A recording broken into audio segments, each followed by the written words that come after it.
In my opinion, heart rate training is maybe the best option for most runners looking to improve their fitness and improve their race performance. And once you start to really wrap your head around some of the whys and hows of heart rate training, it really does make sense. The logic is there.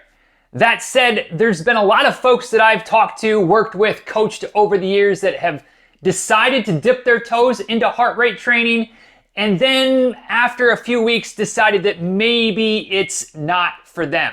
In today's video, I'm going to talk about 4 common reasons that people quit heart rate training in the first few months so that you can better decide if this is something you truly want to commit to or not. In no particular order, the first reason on the list is that it can be a massive hit to the ego. In a lot of cases, though not necessarily every case, getting into heart rate training means you're gonna have to slow down your running pace potentially significantly to keep your heart rate in check.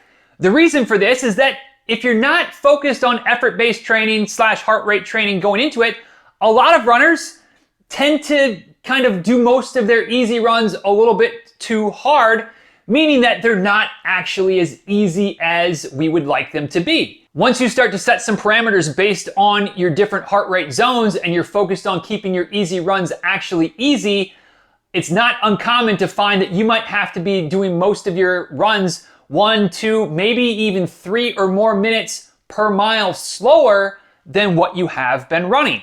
And that can be a hard pill to swallow, especially for those of us who maybe spend a little bit more time than we would like to on social media, posting about our runs, the data showing up on Strava, things like that, and all of a sudden, instead of running your typical runs at 8, 9, or 10-minute pace, you're running them at 11, 12, or 13-minute pace.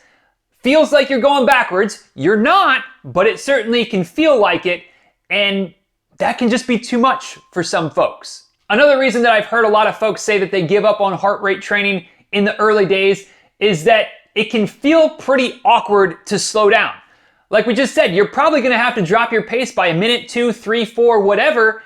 And if you're used to running and you feel comfortable running at, say, 9-minute pace, and all of a sudden your heart rate's saying that you gotta run at 11 or 12-minute pace, that drop in pace may make you feel pretty awkward. It may feel like your form is falling apart. In scientific terms, it might just feel clunky out there, cruising along, plodding along, trying to keep moving while keeping your heart rate from going too high. Been there, done that, didn't exactly enjoy it. I wish there was an easy way to get comfortable running more slowly than what you're used to, but you gotta grind it out and get through it before you can actually be through it. And for some people, that's just a little bit too much. Another area that can really be a big obstacle, a tough obstacle to overcome when you're diving into heart rate training is that you might end up doing a lot of runs solo. If you are part of the running club, if you do a lot of runs with running friends, like we already talked about, heart rate training may require you to slow down a little bit to keep your heart rate in check. And depending on the crew that you run with, that means you may not be able to keep up for a while. Now, eventually, there's a pretty good chance that your fitness will improve and you may be able to get back to running with your group while also keeping your heart rate in check. But that could be a pretty long way down the road. And, you know, the fact of the matter is that a lot of runners really do embrace that social connection, right? Like, we love the running community. And if all of a sudden you're going from doing some or even most of your runs with others to doing just about all of your runs by yourself, like, that can suck. I get it. I struggled with it for a while myself. And while it would be nice to have a best of both worlds scenario where you can still be running with your running friends while also doing the heart rate training, if those don't line up, if your easy pace doesn't line up with the pace of your friends, then you may have to choose between heart rate training and running with your friends. And that may mean that heart rate training goes the way of the dodo for you. And finally, maybe the most common reason that I've heard from folks who have tried heart rate training and then said, nope, not for me, is simply comes down to impatience. I wish that there was a way to press fast forward on making progress with heart rate training, but there's not. It's slow going, especially at first. Eventually, you really do start to see some pretty good progress. But in the early days, And by early days, I mean 3, 6, 12 months at least. The progress is slow going. It just is. And we have goals, right? We have races that we're training for. We want to really see the work we're doing pay off.